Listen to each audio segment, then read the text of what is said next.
ఈరోజు నా స్టైల్లో చికెన్ కర్రీ చేసుకోవడం ఎలాగో చూపిస్తాను. ముందుగా కడాయిలో నూనె వేసుకొని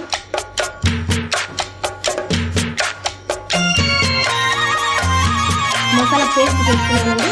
ఇందులో కొబ్బరి అంటే ఎండు కొబ్బరి, అల్లం, ఉల్లిపాయలు, కొత్తిమీర,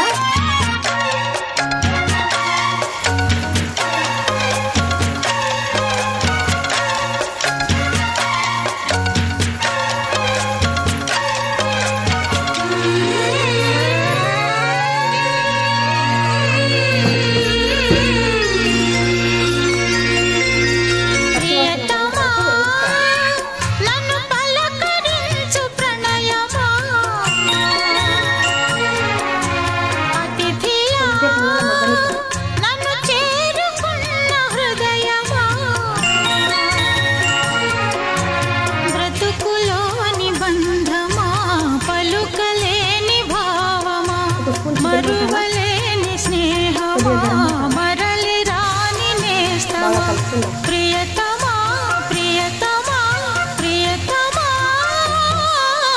ప్రియతమా నన్ను పలకరించు ప్రణయమా అతిథిలా నన్ను చేరుకున్న హృదయమా ఎదుట ఉన్న స్వర్గమా చెదిరి